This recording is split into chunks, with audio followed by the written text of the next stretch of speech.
17 years after I found a little girl selling half-dead flowers outside a Walmart, her billionaire birth mother handed her the keys to a silver Ferrari and said, "You have proven you are worthy of coming home." My daughter took the keys. Then she looked straight at me. I wish I could tell you I understood what was happening in that moment. I did not. I stood near the back of the University of Cincinnati Engineering Pavilion with a white envelope in my jacket pocket. Inside that envelope was $300 and a note I had written at my kitchen table the night before, for whatever comes next. That was my graduation gift, the most I could manage without touching the money I had set aside for property taxes. The suit I wore had been hanging in my closet since my retirement dinner. I had lost weight since then, so the shoulders sagged and the pants sat loose around my waist. My right knee was throbbing from the walk across campus, and my dress shoes had started pinching before the ceremony even began. None of that bothered me until I saw the car. It was parked outside the glass wall, low in silver, polished so bright it caught the afternoon sun. A red ribbon ran across the hood. People had already gathered around it with their phones raised. Then there was the woman standing beside my daughter, Valerie Langston. Even if you did not follow business news, you knew the name. Langston Medical Systems had its logo on hospitals, clinics, and research centers all over Ohio. Valerie had the kind of calm, expensive presence that made people straighten their backs without realizing they were doing it. She held out the leather key case. Erin accepted it, and for one ugly second, I looked down at the envelope in my pocket and felt ashamed of it. That is where this story ended up. But it started 17 years earlier on a cold November night outside the Walmart on Wilmington Pike in Dayton. I was 46 then and still delivering mail for the Postal Service. That day, one of the younger carriers had called in sick, so I covered part of his route after finishing mine. By the time I clocked out, it was nearly 8, and freezing rain had started tapping against the windshield of my old Ford. I stopped at Walmart for coffee, pain reliever, and a frozen dinner I was not going to enjoy but would eat anyway. That was when I saw her. A small girl stood near the cart return under a weak yellow light. Her gray sweatshirt was too thin for the weather, and the cuffs covered half her hands. She held 5 flowers wrapped in damp newspaper. They were not store-bought flowers. They looked like they had been pulled from a tired yard. Bent stems, torn leaves, pink petals going brown around the edges. She stepped toward a man pushing a cart. "Would you like a flower, sir?" "Just $1." He walked past without looking at her. She did not complain. She went back to the edge of the sidewalk and waited. I watched 2 more people ignore her before I got out of my truck. "You got a permit for this flower business?" I asked. Her eyes widened. She looked ready to run. I raised both hands. "Easy, I am kidding." She studied me. "Do you want one?" "How much for all of them?" $5. I handed her a 10. She counted the flowers twice, then held them out. "I do not have change." "Keep it." Her face tightened. "I am not begging." "I did not say you were." "You gave me too much." "Then call it a bulk order." That earned the smallest twitch at the corner of her mouth. Up close, I could see how cold she was. Her lips had gone pale. Rainwater dripped from her hair onto the shoulders of that sweatshirt. "When did you last eat?" I asked. "I ate." "What?" She looked toward the parking lot. "Food." "Well, that clears it up." She looked away. There was a McDonald's inside that store back then. I told her I was getting coffee and asked if she wanted something warm. She said no twice. On the 3rd try, I told her she could pay for her own meal with the flower money if that made her feel better. She followed me inside but stayed several steps behind. She ordered 6 chicken nuggets, a small fry, and hot chocolate. When the food came, she ate slowly, like she was trying not to attract attention. Halfway through, I saw her wrap 2 nuggets in a napkin and slide them into her sweatshirt pocket. "You saving those?" "For tomorrow." That was the moment something in my chest shifted. "What is your name?" She hesitated. "Erin." "I am Terrence." She nodded but did not offer a last name. I asked where her parents were. Her shoulders stiffened. "I am fine." A little girl selling flowers outside Walmart at night usually is not fine. "I am 9. She was not. I learned that later. I stepped away from the table and called the police. Quietly, I thought. Not quietly enough. When I turned back, her chair was empty. I spotted her running through the automatic doors. "Erin!"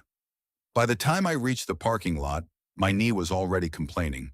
She made it past 2 rows of cars before slipping on the wet pavement. She scrambled up before I could get close. "Stay away from me!" I stopped. Rain ran down my forehead and into my eyes. "I am not taking you anywhere," I said. "You called them." "Yes. I am not going back." "Back where?" She wrapped both arms around herself and said nothing. I stayed about 15 feet away. "I am not going to grab you," I told her, "but I am not leaving you out here either." 2 patrol cars arrived 10 minutes later. A county social worker came almost an hour after that. That was how I met Marcia Sutton, a tired woman in a brown coat who looked like she had not slept properly since before I bought my truck. She knelt beside Erin and spoke gently. Erin refused to answer. Marcia finally pulled me aside. "She ran from a foster placement yesterday," she said. "Why?" "We are still sorting that out. She said she is not going back." Marcia glanced toward the girl sitting in the back of the patrol car, still holding the paper bag with her leftover nuggets. There was an older boy in the home. He had been taking her food and threatening her. The foster parents did not catch it soon enough. "Where is her family?" "Mother left her with an acquaintance years ago. The acquaintance could not keep her. We have not been able to locate the mother." I looked at that child through the rain. "What happens now?" Marcia gave me a weary look. "Tonight, emergency placement. Tomorrow, paperwork." I did not take Erin home that night. Real life does not work like movies. You do not find a frightened child in a parking lot and simply decide she belongs to you. But the next morning I called Marcia. Then I called again 3 days later. The following week, after Erin was moved to another temporary home, I asked if I could visit. Marcia said no at first. Then she explained what it would take for a single widower with no children to become a licensed foster parent. Background checks, home inspections, training sessions, financial reviews, interviews that sometimes felt more like somebody was trying to find the worst thing I had ever done. I signed up anyway. It took 7 months before Erin crossed the doorway of my little house in Belmont with everything she owned in one black trash bag. She stood in the living room and looked around like she was memorizing exits. "How long am I staying?" she asked. "As long as they let you?" She did not like that answer. For the first few weeks, she hid crackers under her mattress. She slept with her shoes beside the bed. Every morning, she packed her few belongings before school because she expected someone to move her again. One evening, she knocked a drinking glass off the kitchen counter. It shattered. Erin froze. Her hands went stiff at her sides. Her face lost all color. She looked at me the way a person looks at an approaching storm. I picked up the broom. "It is a glass, kiddo," I said. "We have more." She stared at me. "That is it? What else would there be?" Her chin began to tremble. Then she sat on the kitchen floor and cried so hard she could barely breathe. Nearly 2 years later, a judge finalized the adoption. Outside the courtroom, Erin held my hand and asked, "Does this mean they cannot send me somewhere else?" "Not unless you plan on putting me in a nursing home someday." She laughed. Then she called me Dad for the first time. Back then, I believed her biological mother had disappeared without knowing what had become of her. I was wrong. Valerie Langston knew where Erin lived. She knew where she went to school. She knew about the nights I worked overtime because braces cost more than my insurance wanted to admit. For 17 years, that woman watched from a distance, and she never once came to the door. If you are still with me, write your city or state in the comments. I want to know where you are hearing this from, because somebody out there knows what it feels like to love a child who keeps one bag packed in their heart long after they are safe. The first year Erin lived with me, she did not trust anything that could not fit inside a backpack. Food, clothes, school supplies, even people, especially people. It took time before she stopped asking every Sunday night whether she was still staying. For a while, I thought the adoption papers would fix that. They did not. A judge could change her last name in one afternoon. He could not erase years of being moved from one house to another. So I learned not to make big speeches. I just kept showing up. When she was 10, I bought her a used Schwinn bicycle at a garage sale on Patterson Road. It was purple under 3 layers of chipped paint, and the front brake barely worked. Erin stood beside it in our driveway. "You bought that?" "For $12. You got robbed." "I prefer to think I made an investment." In tetanus? I laughed. Get the sandpaper. We spent 2 Saturdays taking it apart and repainting it blue. The first time she tried riding without training wheels, she made it halfway down the sidewalk before tipping into Mrs. Carter's hedge. I hurried toward her. Do not touch it, she snapped. I was going to help. I can do it. She dragged the bike upright, climbed back on, and tried again with blood running down one shin. That was Erin. She would accept a bandage eventually, but only after proving she could survive the cut by herself. At 14, she got suspended for punching a boy in the cafeteria. The assistant principal called me at work. When I arrived, Erin sat in the office with her arms folded and a red mark across one knuckle. The boy had called her a charity case after hearing she was adopted. I wanted to tell her I understood.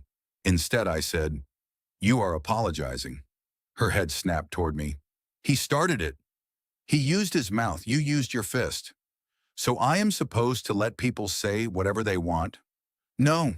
You walk away, report it, or answer with words. You do not get to hit people because they found the one thing that hurts. She did not speak to me during the drive home. I stopped at Bob Evans anyway. She stared at the restaurant sign. I thought I was grounded. Grounded people still need lunch. Over apple pie, I said, you do not have to be ashamed of where you came from, but you do not get to use pain as permission to become cruel.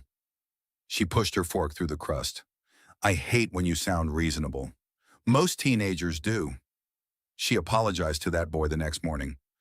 She did not mean every word, but she said them.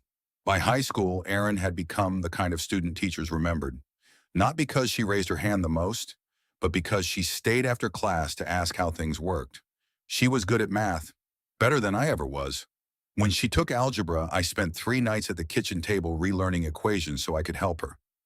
I watched videos, filled half a legal pad with notes, and still got one problem wrong. Erin leaned over my shoulder. You switched the signs. I was testing you. You wrote "I hate variables" in the margin. That was also part of the test. She laughed so hard milk came out of her nose. Those are the years I remember most clearly. Not birthdays or report cards. Tuesday nights at the kitchen table. Burned grilled cheese. Arguing over whether she was old enough to stay out past 10. Driving to school with her pretending she did not like the old Motown station and then singing along anyway. That is how a home gets built. Not all at once. Piece by piece when nobody is watching. When Erin was accepted into the University of Cincinnati's biomedical engineering program, she ran into the kitchen holding the letter. I got in. I looked up from a stack of mail. You sure? She slapped the envelope against my chest. Read it. The scholarship covered tuition, but not everything else. There was housing, meal plans, books, insurance, lab fees, and a dozen charges universities somehow forgot to mention in the brochure. I told her we would figure it out. She told me not to do anything stupid, so naturally I sold my fishing boat. It was not much. A 19-foot aluminum boat with a faded green stripe and an outboard motor that needed prayer on cold mornings. My wife Nadine and I used to take it to Indian Lake before she got sick. After she died, I kept it in the side yard under a blue tarp. I only took it out twice a year, but seeing it there made me feel like part of my old life was still waiting. A man from Springfield bought it for $4,800. I stood in the driveway as he hitched it to his truck. When he pulled away, the tires left 2 pale tracks in the grass. Erin came home that weekend and noticed immediately. Where is the boat? Sold it. Her face changed. Why? It was sitting there. Dad, the motor was going. Dad, I sighed. You needed the housing deposit. She put her backpack down hard. I told you not to do that. It was my boat. It was Mom's too. That stopped me. She had never met Nadine, but she knew every story. She called her mom only in certain moments, usually when she was trying to make me hear something I did not want to hear. I know, I said. You do not have to keep giving things up for me. I am not giving up my life. That is what it looks like. I took a breath. You are not taking anything from me, Erin. I am choosing where to put it. She looked away and wiped her cheek with the heel of her hand. One day, she said, I am buying you another boat. I will settle for you paying your phone bill on time. She threw a dish towel at me. College changed both of us. Erin became more independent. which was exactly what I wanted and harder than I expected. She stopped calling every night. She made decisions without asking me. Sometimes I found out about important things after they had already happened. At the same time, my body started reminding me I was not 46 anymore. My right knee had been bad for years. Then my lower back joined the complaint. Two fingers on my left hand went numb after long drives. I started forgetting little things. Where I left my glasses, whether I had taken my blood pressure pill, why I walked into the garage. Nothing serious, I told myself. Just age. I retired from the Postal Service earlier than planned after slipping on an icy porch during my route. The fall did not break anything, but it finished what years of stairs and heavy mailbags had started. I did not tell Erin how much pain I was in. She was working on her senior project, a mobility device designed to help older patients regain balance after surgery. The irony was not lost on me. One evening she called while I was heating canned soup. "Did you take your medication?" "Yes." "Which one?" "The pill-shaped one." "Dad?" "I took it." There was a pause. "You sound tired." "I am retired. Tired is part of the job description." She did not laugh. "You would tell me if something was wrong, right?" "Of course." That answer came too fast, and we both knew it. By graduation morning, I had convinced myself I was doing fine. I left Dayton at 5:30 in my 2005 Ford F-150, wearing the same Navy suit I had worn to my retirement dinner. In the glove box was the white envelope with $300 and the note, "For whatever comes next." I parked farther from the engineering complex than I should have and walked slowly, pretending to admire the campus whenever my knee forced me to stop. When Erin crossed the stage, I stood before anybody else in my row. "That is my daughter," I told the woman beside me. She smiled. "I can tell." After the ceremony, graduates and families moved to a reception at the engineering pavilion. A faculty member announced that a major donor would present a special award to Erin for her senior project. Then Valerie Langston entered. She wore a cream suit and walked beside two assistants and a university dean. Outside, two black SUVs waited near the curb. I knew her name from television commercials and hospital wings. She stepped to the microphone and praised Erin's work. She talked about innovation, discipline, and building a better future. Then her voice changed. "There is another reason this young woman matters to me." Erin went still. Valerie turned toward her. "I am her biological mother." Nobody cheered. For several seconds, the only sound was the air conditioning above us. I looked at Erin, expecting shock. She was not shocked. That frightened me more than the announcement. Valerie's assistant brought forward a small red leather box. Inside was a Ferrari key. Through the glass wall, I could see the silver car waiting with a ribbon across the hood. Valerie smiled at my daughter. "You have spent years proving what kind of woman you are," she said. "You have proven you are worthy of coming home." Erin reached out and took the key. My fingers closed around the envelope in my pocket. Then Valerie handed her a cream-colored folder. "There is only one small formality," she said, "before we leave." Valerie held that folder with both hands like she was presenting Erin with a diploma instead of paperwork. "This is simply to protect everyone's privacy," she said. "Nothing complicated." A man standing behind her opened a pen and offered it to Erin. That small gesture bothered me more than it should have. They had brought the pen. They had marked the pages. They had expected her to sign. Erin accepted the folder, but not the pen. "What exactly am I signing?" Valerie gave a patient smile. "A family reconciliation agreement. It allows us to move forward without outside interference." Outside interference? The media, lawyers, people who might try to exploit this. The way she said people made it sound like she had already sorted the whole room into useful and inconvenient. She turned toward the guests. "Erin will have every opportunity she should have had from the beginning." Then she began listing them. An apartment in Chicago near Langston Medical Systems headquarters, a position with the Family Foundation, access to the Langston estate in Lake Forest, a transition fund for travel, clothing, security, and whatever else Erin might need while adjusting to her new life. New life. Those two words landed harder than the rest. I looked around the pavilion. Faculty members stood near white tablecloths and trays of untouched sandwiches. Parents whispered to one another. Graduates held plastic cups of lemonade and stared. Outside the glass wall, the Ferrari sat under the afternoon sun like a polished promise. Erin opened the folder. Valerie kept speaking. Of course, there is no pressure to change your name. That would be entirely your choice.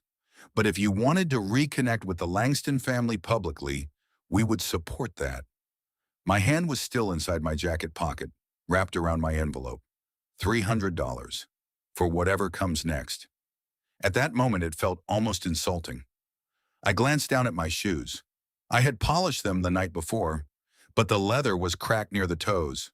Across from me, one of Valerie's assistants wore shoes that probably cost more than my monthly pension check. I hated myself for noticing. Worse, I hated the thought that followed. Maybe this was what Erin deserved. Not the old Ford with a heater that worked only when it felt like it. Not my one-story house with a loose gutter and the bathroom door that never closed right.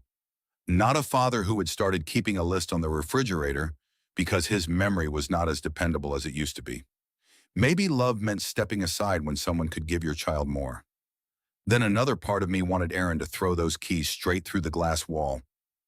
I wanted her to call Valerie a coward. I wanted her to point at me and say none of this mattered. But that was my hurt talking. The father in me knew something harder. If Erin wanted that life, I had to let her choose it without making her feel guilty for leaving me behind. I loosened my grip on the envelope. Erin turned one page, then another. You have read this? She asked Valerie. Of course. Every section?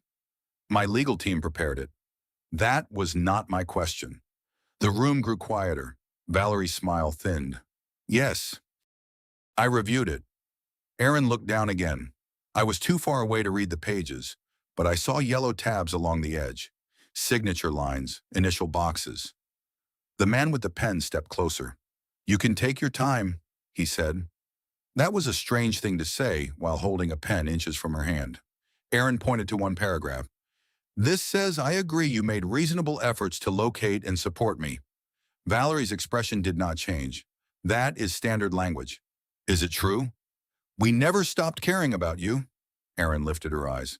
That is not what I asked. Valerie glanced toward the dean, then back at Erin. There were circumstances you do not understand. Then help me understand. A few people lowered their phones. This had stopped feeling like a happy surprise. Valerie folded her hands. I was young. I was under enormous pressure from Darius's family. They believed you were not his child. There were threats involving custody, finances, and my safety. I made the decision I believed gave you the best chance at stability. I felt my jaw tighten. Erin stayed calm. How long have you known where I lived?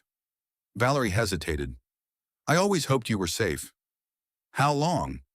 I received occasional updates. Erin nodded once.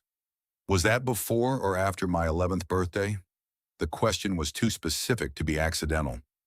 Valerie's eyes shifted toward one of her attorneys. That was the first moment I realized Erin had walked into that room, knowing more than I did. She reached inside the pocket of her graduation gown and pulled out a folded sheet of paper. What is that? Valerie asked. Erin opened it. A report from Wilton Investigations, dated March 14, 2012. The color left Valerie's face. Erin read from the page. Subject resides with adoptive father Terrence Ward in Dayton, Ohio. Attends Horace Mann Elementary. No immediate safety concerns. My name sounded strange in her voice. She continued. Mr. Ward has recently taken additional weekend shifts. Dental treatment for the child may be creating financial strain.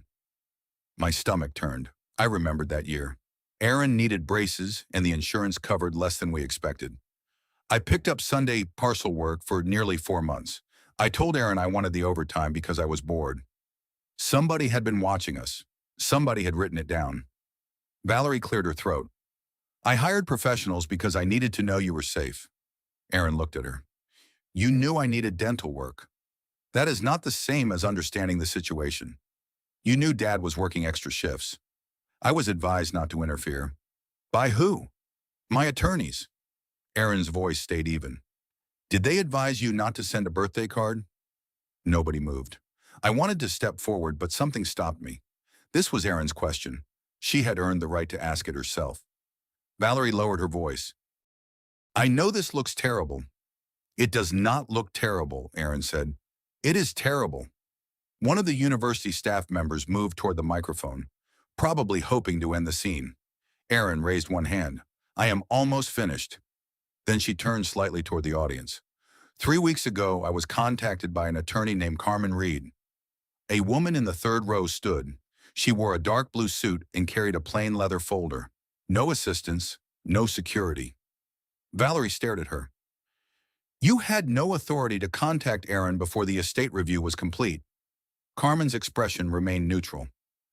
I represent the independent trustee. We were legally required to notify her. Erin looked back at me. I must have looked completely lost because her face softened for half a second. Then she explained. Valerie's husband, Darius Langston, had died 8 months earlier. His trust included all legally verified biological children. During the estate review, old records led the trustee to Erin. A DNA comparison with Darius's brother confirmed the truth. Erin was Darius Langston's biological daughter, and she was entitled to a substantial share of the family trust, whether Valerie approved or not. She does not have to move in with you, Carmen said. Valerie's attorney stepped forward. This is not the place for legal interpretation. Carmen ignored him. She does not have to change her name. She does not have to join the foundation, and she does not have to sign away her right to speak honestly about her childhood. The folder in Erin's hand suddenly looked different. It was not a welcome home gift. It was a leash with expensive wrapping. I looked at Erin. You knew? She nodded. For 3 weeks. Why did you not tell me? Her eyes met mine. Because I needed to know why she was coming back. That answer hurt more than I expected. Not because she had done something wrong, because she had carried all of it alone. Valerie took one step toward her. Erin, we can discuss this privately. You are being overwhelmed by people with their own agendas. Erin looked down at the Ferrari key in her palm. Then she closed her fingers around it. Thank you, she said. I will accept the car. Valerie's shoulders relaxed. A smile returned to her face. Mine must have disappeared. Then Erin turned toward Carmen. Now I would like my attorney to explain what Mrs. Langston expected in return. Carmen Reed walked to the front without hurrying. That was the first thing I noticed about her. Everyone else in the pavilion looked unsettled. Valerie's lawyer whispered urgently to one of her assistants. The dean had both hands clasped in front of him like he was trying to decide whether this had become a legal problem or a public relations disaster. Carmen looked as calm as if she were approaching a bank counter. She stopped beside Erin. For the record, she said, I represent the independent trustee overseeing the estate of Darius Langston. I do not represent Valerie Langston, Langston Medical Systems, or the university. Valerie's attorney stepped forward. This is a private family matter. Carmen looked at him. Then it probably should not have been announced in front of 200 people. A few nervous laughs moved through the room. Even Erin glanced down to hide a smile. Carmen opened her folder. Terrence Ward has been legally verified as Darius Langston's biological daughter. Under the terms of his trust, she is a beneficiary. That status does not depend on where she lives, what last name she uses, whether she accepts employment from the family, or whether she maintains a relationship with Mrs. Langston. Valerie lifted her chin. No one said otherwise. Carmen turned one page. The agreement your legal team gave her says otherwise in several places. Her attorney shook his head. That is a gross mischaracterization. Then you will not mind if I explain it. He opened his mouth, but Valerie raised one hand. Let her speak. Her voice was controlled, but I could see the pulse beating at the base of her throat. Carmen held up the cream-colored folder Erin had been given. This document requires Erin to acknowledge that Mrs. Langston made reasonable efforts to locate and support her during childhood. Erin looked at Valerie. You did not. Valerie's mouth tightened. Carmen continued. It also prevents Erin from publicly discussing the circumstances of her abandonment, the investigation reports, or any financial hardship she experienced after entering foster care. A murmur spread through the room. It contains a broad release of claims, Carmen said, including claims Erin may not yet know she has. And it gives a communications team selected by the Langston Family Authority to approve interviews, public statements, and written accounts involving her childhood. The university dean rubbed his forehead. Valerie looked toward the crowd. This is exactly why private matters should be handled privately. Legal language can sound harsh when taken out of context. Erin folded her arms. What context makes a lie true? Erin, please. No, you brought reporters. Valerie glanced toward the local news camera near the back wall. They were here for the university. You arranged for them to stay for the award. Valerie did not answer. Carmen closed the folder. The independent trustee did not request this agreement. Erin's inheritance is not conditional upon signing it. The man who had offered Erin the pen quietly put it back in his pocket. Valerie's expression hardened. I was trying to protect her from a media circus. Erin looked around the room. You created one. That drew another uncomfortable laugh. Valerie's eyes flashed, but she caught herself. Then she turned toward Erin with a softer voice. You know only pieces of what happened. I know you left me. I was 29 years old. Darius's family believed you belonged to another man. They threatened to cut me off completely. They said they would destroy me in court and make sure I never saw you again. Then why did you not fight? I was frightened. Erin nodded slowly. I can understand being frightened once. Valerie's face shifted. But you were not frightened for one day, Erin continued. You had 17 years. The room went silent again. Valerie looked toward me as if she expected help. I almost laughed at that. Instead, I asked the question that had been sitting in my chest since Erin read that report. Did your lawyers tell you not to send her a birthday card? Valerie looked at me. For the first time that day, she seemed to really see me. Not as the gray-haired man standing near the wall, not as an obstacle, as the person who had been there while she watched from somewhere else. I was told contact could destabilize her placement, she said. For 17 years? She looked away. I wanted to tell her about the night Erin had her appendix removed and woke up asking whether I would still be there in the morning. I wanted to tell her about working Christmas Eve because I was short on the orthodontist bill. I wanted to hold up every sacrifice like a receipt. But then I saw Erin standing beside Carmen. This was not my trial, and love was not a debt I needed to collect in public. So I stepped back. Erin noticed. She took a breath. You keep saying you watched because you cared, she said to Valerie. But watching is not parenting. Her voice was not loud. It did not need to be. She pointed toward me. He did not watch. He showed up. Valerie's eyes moved to me again. Erin continued. He sat beside me when I was sick. He learned algebra because I was too embarrassed to tell my teacher I did not understand it. He worked weekends and told me he was bored. He sold the one thing he kept from his life with his wife so I could pay my housing deposit. My throat tightened. Erin, I said quietly. She shook her head. You never once told me I had to become successful to make any of that worth it. Then she faced Valerie. You did not come back because I finally became your daughter. You came back because a DNA test made me valuable to your family. Valerie's eyes filled, but her voice stayed sharp. That is not fair. No, Erin said. It is not. She opened her hand. The Ferrari key rested in her palm. For a moment, I thought she would give it back. Instead, she held it up. You said the car was mine with no conditions? Valerie hesitated. Yes. Good, I am going to hold you to that. Confusion moved across Valerie's face. Erin looked toward Carmen. Can we transfer it directly to Miami Valley Youth Bridge? Carmen nodded. Once the title is completed, yes. Valerie stepped forward. What are you talking about? They will auction it. The words landed harder than if Erin had thrown the key. The money can cover emergency housing, laptops, transportation, college deposits, and first apartment supplies for young adults aging out of foster care. Valerie stared at her.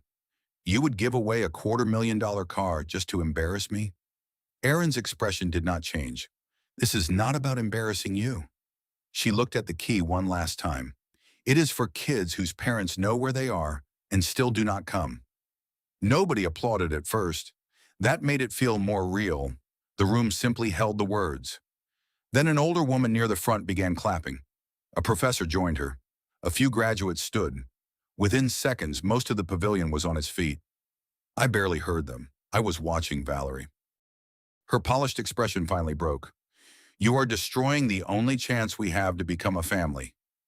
Erin placed the unsigned agreement on the podium. No, she said. I am refusing to let you pretend we already were one. Valerie left the pavilion before the applause stopped. Her attorney gathered the unsigned agreement. One assistant followed with the red leather box. The other stayed behind just long enough to tell Carmen that any attempt to transfer the Ferrari would be reviewed carefully. Carmen gave him her card. "I am sure it will." He took it without looking at it.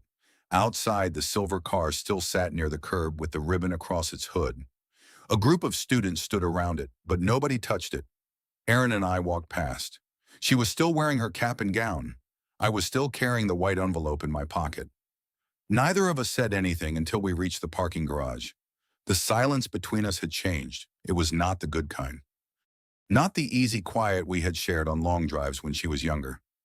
This one felt crowded. I unlocked the Ford. Erin pulled open the passenger door, then paused. "You okay?" I laughed once, but there was not much humor in it. "I just found out a billionaire has been paying people to watch us for 17 years.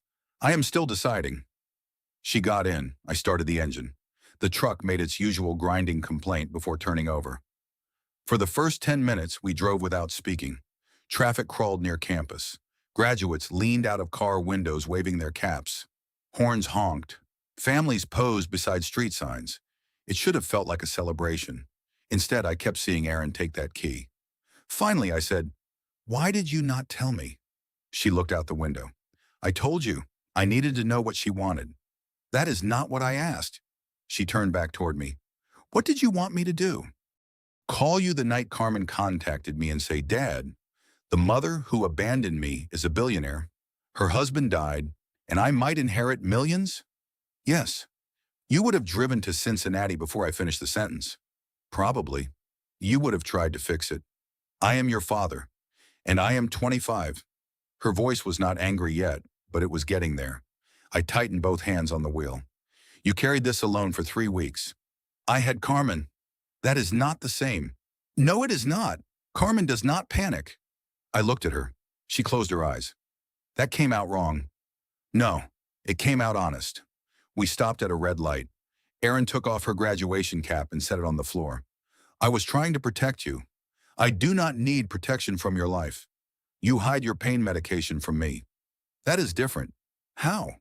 "Because it is." She gave me a tired look. That was when the argument became real. "You still think everything hard belongs on your shoulders," she said. "Even when nobody asked you to carry it. That is what parents do." "No, that is what you do." The light turned green. The driver behind us tapped his horn. I pulled forward. "I saw you take that key," I said. Erin went quiet. "For a second, I thought you were going with her." Her head turned sharply. "You thought I would leave with her?" I did not know what to think. "After everything?" "It was not about trusting you." "It sounds exactly like that." I exhaled hard. "It was about me." She waited. I hated saying the next part out loud. "I am 63. My knee barely made it across campus. I forget things. Half the time, you are the one reminding me to take my pills. Then this woman shows up with a Ferrari. Apartments, money, connections, everything I could not give you." Erin stared at me. "I thought maybe you would look at her life and realize you had settled for mine." She did not answer right away. We passed the river and merged onto Interstate 75. Finally, she said, "You are not competing with her." It did not feel that way. "She is competing with 17 years she cannot get back." I kept my eyes on the road. "And she is losing," Erin added, "because you were there." The anger went out of me and left something heavier behind. At a rest stop north of Hamilton, I pulled into a parking space. Erin looked at me. "What are we doing?" "My knee needs 5 minutes." That was not the whole truth. I reached into my jacket and handed her the envelope. She frowned. "What is this?" "Your graduation gift." "Dad?" "Open it." She slid her finger beneath the flap and pulled out the money. Then she unfolded the note. "For whatever comes next." Her mouth tightened. $300? "I know it is not much." She looked at me as if I had said something foolish. "This is the first thing anybody gave me today without asking for something back." I looked away. She reached across the console and took my hand. We sat there until my knee stopped hurting enough to drive. For 2 days, I believed the worst was behind us. Then the video spread. A student had recorded Erin's speech and posted it online. By Monday morning, local television had picked it up. By Wednesday, national websites were running headlines about the foster child who rejected her billionaire mother. Some people praised Erin. Others called her ungrateful. A few claimed I had raised her to hate wealthy people. One man wrote that I had poisoned her against her real family. I read that sentence more times than I should have. Then Valerie released a statement saying she had attempted a private reconciliation and had been ambushed by people seeking financial advantage. Her lawyers challenged Erin's trust claim. They could not erase the DNA result, but they could slow everything down. They requested additional testing, questioned whether old adoption records had been handled properly, and demanded a review of every communication between Carmen and Erin. The Ferrari stayed in legal limbo. Weeks became months. Erin attended meetings, gave blood samples, signed affidavits, and answered the same questions over and over. She had planned to start work at a medical device company in Columbus. Instead, she postponed her start date twice. I watched the strain settle into her face. One evening, I found her at my kitchen table surrounded by documents. "You can walk away," I said. She did not look up. "That is what she wants. You do not need the money. It is not about needing it." She put down her pen. "If I walk away, she gets to decide that making this difficult is enough to erase me again." I understood then. Erin was not fighting for a fortune. She was fighting for the right not to disappear just because someone powerful found her inconvenient. Valerie had trouble of her own. An internal review found that Langston Medical Systems had paid some of the investigators who tracked Erin. The expenses had been labeled as risk management. Valerie stepped aside from daily operations while the board investigated. She did not lose everything overnight. Real life rarely works that neatly. But for the first time, the control she had always counted on began to slip. 6 months after graduation, Carmen called while Erin and I were eating chili at my kitchen table. "The trustee has approved the claim," she said through the speakerphone. "Fully." Erin closed her eyes. I reached for her hand. "There is one more thing," Carmen added. "Valerie has requested a private meeting before the final documents are signed." Erin opened her eyes again. "With lawyers?" "No." "Public relations people?" "No." Carmen paused. "She says she wants to come alone." 6 months earlier, I would have laughed if someone told me Valerie Langston wanted to meet us alone. No lawyers, no cameras, no assistants carrying leather folders. Just the three of us. Erin chose a small diner just outside Dayton called Mel's Country Kitchen. It sat beside an old highway where truckers still stopped for coffee before sunrise. The booths were worn smooth from decades of elbows and conversations. Valerie arrived 5 minutes early. I almost did not recognize her.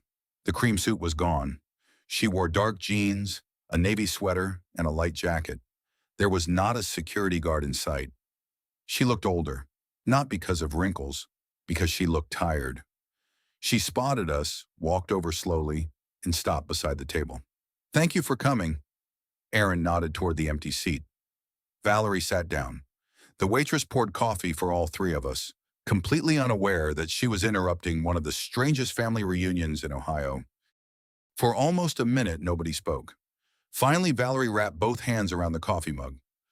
"I have practiced this conversation 100 times, she said quietly. "And?" Erin asked. Every version sounded like I was defending myself. Erin did not answer. Valerie looked at her. "I spent 17 years telling myself a story." "What story?" "That I left because I had no choice." She took a slow breath. There was some truth in that. Darius's parents hated me after they found out I had been with someone else. They convinced Darius you could not be his daughter. They threatened money, court, reputation, everything. She looked down. "When I left, I told myself I would come back after things settled down." "But you did not." "No." "Why?" Valerie closed her eyes. "Because every year it became harder." Silence settled over the table. "I received reports about you," she continued. "At first, I only wanted to know if you were alive." "I know." "Then I learned you had been placed with Terrence." I stayed quiet. "I told myself you were finally safe." Erin leaned forward. "And that made leaving easier." Valerie nodded. "Yes." She did not try to soften it. "That was the lie I repeated until I believed it." Another pause. "When I saw reports saying Terrence was working overtime, when I saw your school pictures, Your grades, your braces. I convinced myself showing up would only confuse you. She looked directly at me. The truth is, I was not protecting Erin. She swallowed. I was protecting myself. Those words hung between us. No excuses followed. No attempt to make them prettier. Just the truth. I was terrified, she whispered. Of what? Erin asked. Of seeing the damage I had done. The waitress returned with breakfast. Nobody touched it. Valerie looked at Erin again. The day Darius died, I was not thinking about money. Erin remained silent. I was thinking about secrets. When the trust attorney started reopening old records, I panicked. She gave a bitter little laugh. My first thought was not that I might finally have another chance to know my daughter. She looked ashamed. My first thought was that the whole country might find out what kind of mother I had been.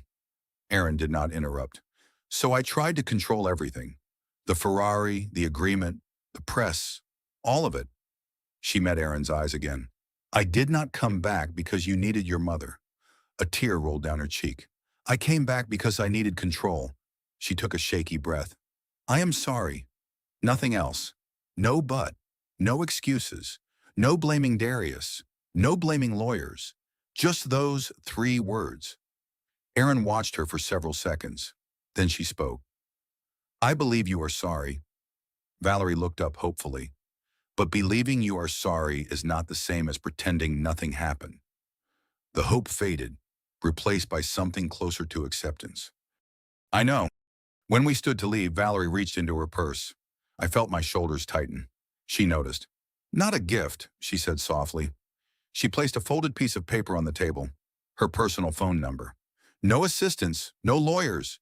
If either of you ever wants to talk, call me directly. Erin picked it up. She did not promise anything. Neither did I. Sometimes forgiveness looks like that. Not a hug, not tears, just leaving one door unlocked. A month later, the trustee finalized everything. Erin received exactly what the law said belonged to her. She did not move into the Langston estate. She did not join the family company. She kept working as an engineer. The Ferrari was transferred, auctioned, and turned into scholarships, housing assistance, laptops, transportation grants, and first apartment kits for young adults aging out of foster care. Erin paid off the remaining mortgage on my house.